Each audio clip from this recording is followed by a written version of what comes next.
নতুন বছরে ইনকাম ট্যাক্সে কি কি ধরনের পরিবর্তন এসছে। নমস্কার, আমি সুজয় বৈদ্য। আজকে আলোচনা করব নতুন বছরে যখন আমরা ইনকাম ট্যাক্স রিটার্ন জমা করতে যাব সেই সময় কোন কোন বিষয় আমাদের নজর রাখতে হবে, অর্থাৎ কোন কোন বিষয় ইনকাম ট্যাক্স তার চেঞ্জেস এনেছে এবং ইনকাম ট্যাক্স রিটার্ন জমা করার সময়ও সেই সব বিষয়ে আমাদের নজর রাখতে হবে। তাহলে বন্ধুরা শুরু করা যাক আজকের ভিডিও শুরু করার আগে 10 সেকেন্ড আপনাদের কাছে নেব। আপনাদের যদি আমাদের কন্টেন্ট ভালো লাগে তাহলে ভিডিওগুলো আপনার বন্ধু বান্ধব আত্মীয় স্বজনের সাথে শেয়ার করার অনুরোধ রইল। তার সাথে সাথে আমাদের চ্যানেল সাবস্ক্রাইব করতে ভুলবেন না।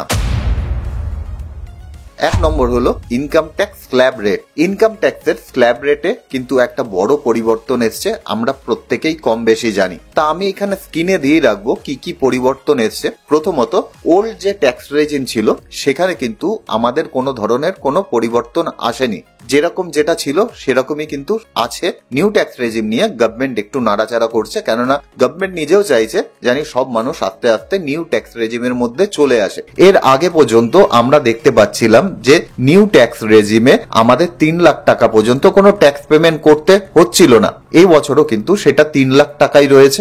এরপরে আমাদের 3 লাখ থেকে 6 লাখ টাকা পর্যন্ত আমাদের 5% ট্যাক্স দিতে হতো।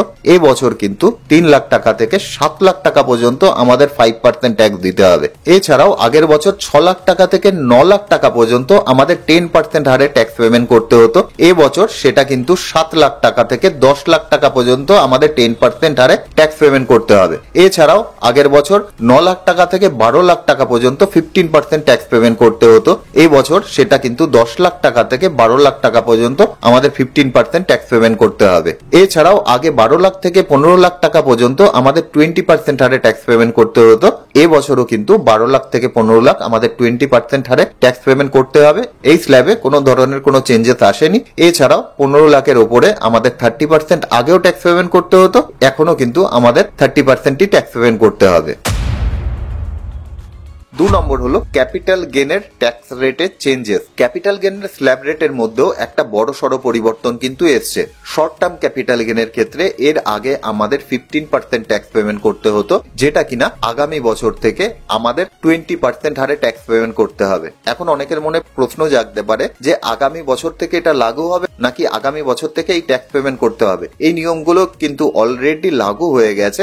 আমাদের আগামী বছর যখন রিটার্ন ফাইল করব তখন এই ব্যাপারগুলো আমাদের নজরে রাখতে হবে। অর্থাৎ শর্ট টার্ম ক্যাপিটাল গেন আমাদের 15% ছিল, সেটা 20% হয়ে গেছে। এছাড়া লং টার্ম ক্যাপিটাল গেনের ক্ষেত্রে আমরা দেখেছি আগে 10% ট্যাক্স পেমেন্ট করতে হতো, এই বছর সেটা 12.5% আমাদের ট্যাক্স পেমেন্ট করতে হবে। এছাড়া long term capital gain share অথবা মিউচুয়াল ফান্ডের ক্ষেত্রে আগে আমরা 1 লাখ টাকা পর্যন্ত একটা এক্সেমশন পেতাম, সেটা এই বছর 1,25,000 টাকা হয়ে গেছে। ক্যাপিটাল গেনের ক্ষেত্রে যে হোল্ডিং পিরিয়ড আছে সেখানেও কিন্তু একটা বড়সড় পরিবর্তন এসেছে। এখন কিন্তু 36 মাসের যে কনসেপ্ট ছিল সেই কনসেপ্ট কিন্তু নেই। আদার অ্যাসেটের ক্ষেত্রে অর্থাৎ জমি বাড়ির ক্ষেত্রে যদি 24 মাসের কম আমাদের হোল্ডিং পিরিয়ড থাকে তাহলে তাকে আমরা শর্ট টার্ম ক্যাপিটাল গেন বলবো, আর 24 মাসের বেশি যদি হোল্ডিং পিরিয়ড থাকে তাকে আমরা লং টার্ম ক্যাপিটাল গেন বলবো। আর শেয়ার সিকিউরিটির ক্ষেত্রে যদি 12 মাসের কম আমাদের হোল্ডিং পিরিয়ড থাকে সেক্ষেত্রে শর্ট টার্ম, আর 12 মাসের বেশি আমাদের হোল্ডিং পিরিয়ড থাকলে তাকে লং টার্ম ক্যাপিটাল গেন বলা হবে। 36 মাসের যে কনসেপ্ট ছিল সেই কনসেপ্টটা কিন্তু পুরোপুরি রকম ভাবে তুলে দেওয়া হয়েছে। যারা স্যালারিড পার্সন আছে তাদের জন্য একটা ভালো খবর, যেটা হলো আদার দেন স্যালারি যদি আমার কোনো টিডিএস অথবা টিসিএস থাকে তার রিপোর্টিং আমরা আমাদের এমপ্লয়ারকে করতে পারবো এবং সেই টিডিএস অথবা টিসিএস আমাদের স্যালারি থেকে যে টিডিএস কাটা হবে তার সাথে অ্যাডজাস্ট হবে। উদাহরণস্বরূপ বলি, ধরে নিলাম যে আপনার ট্যাক্স হয় হলো 50,000 টাকা। এইবার ঘটনা চক্রে আপনি কোনো গাড়ি কিনেছেন এবং গাড়ি কেনার জন্য ধরে নিলাম আপনার 15,000 টাকা টিসিএস কেটেছে। এতদিন পর্যন্ত ওই যে 15,000 টাকা ট্যাক্স ক্রেডিট আপনি পেতেন তার রিপোর্টিং আপনার এমপ্লয়ারকে করা যেত না এবং এমপ্লয়ারও আপনার ওই টিসিএস আপনার স্যালারির সাথে অ্যাডজাস্ট করতো না, স্যালারি যে টিডিএস তার সাথে। অর্থাৎ আপনার 50,000 টাকাই এমপ্লয়ার টিডিএস হিসেবে কাটতো। আপনি যখন আপনার রিটার্ন ফাইল করতেন তখন ওই টিসিএস আপনাকে দেখাতে হতো এবং সেটা রিফান্ড চাইতে হতো।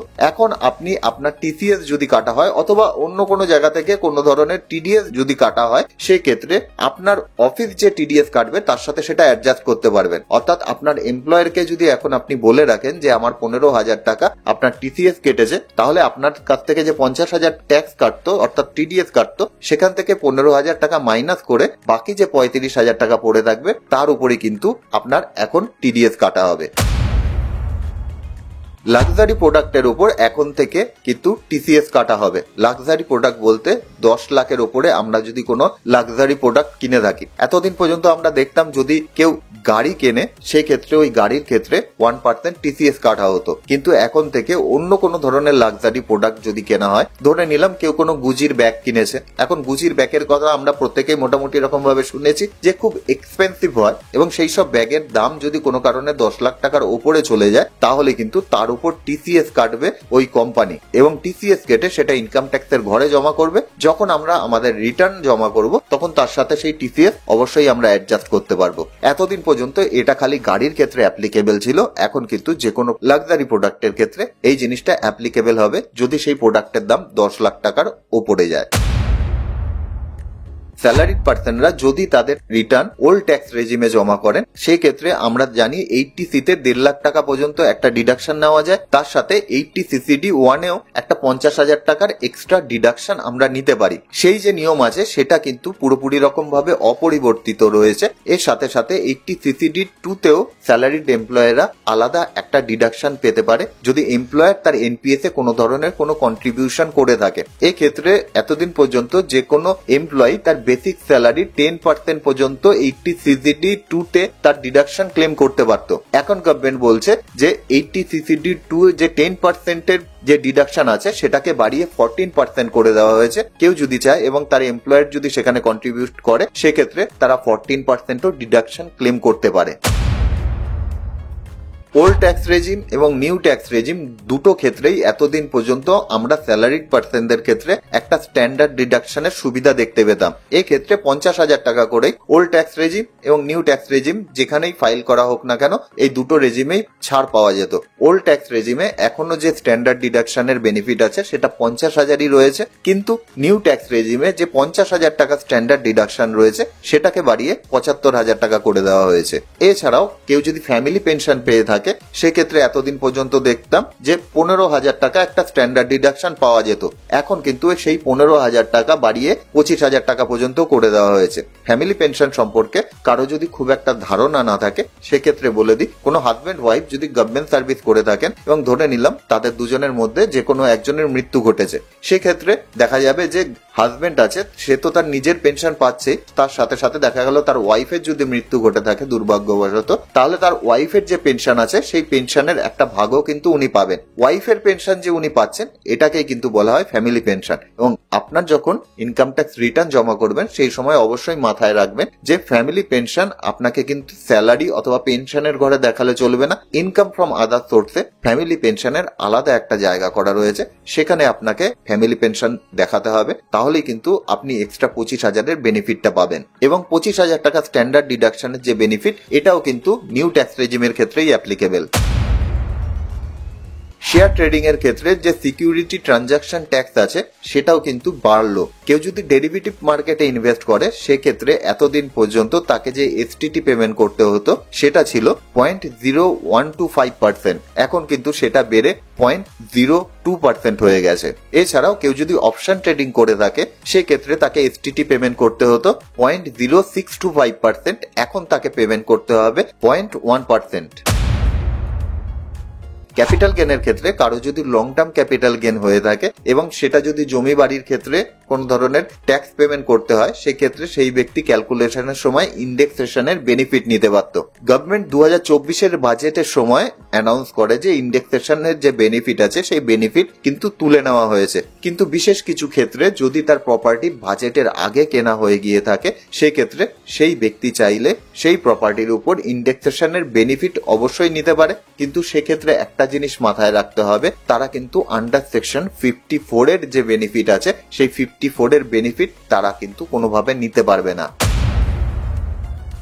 আর সবার শেষে আমাদের যে টিডিএস আছে সেই টিডিএস এর রেটেও কিন্তু বেশ কিছু চেঞ্জেস এসছে।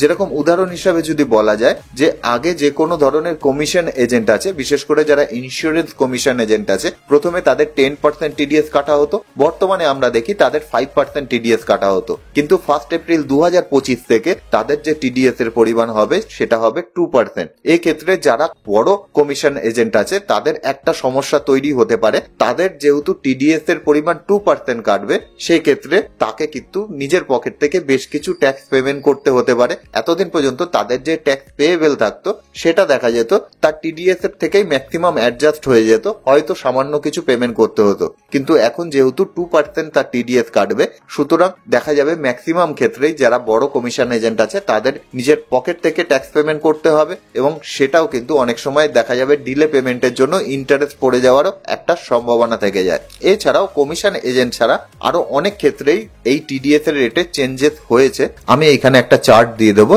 যেই চার্ট আপনারা পজ করে দেখে জেনে নিতে পারবেন কোন কোন ক্ষেত্রে টিডিএস রেটে চেঞ্জ হয়েছে। কিন্তু বেসিক যে টিডিএস গুলো রয়েছে, যেরকম TDS on salary, TDS on gambling, TDS on virtual digital asset, এই যে টিডিএস গুলো রয়েছে সেগুলো কিন্তু সেমই থাকছে আগের মতন। তা এই ছিল টোটাল 10টি পরিবর্তন যা ইনকাম ট্যাক্সে এসছে।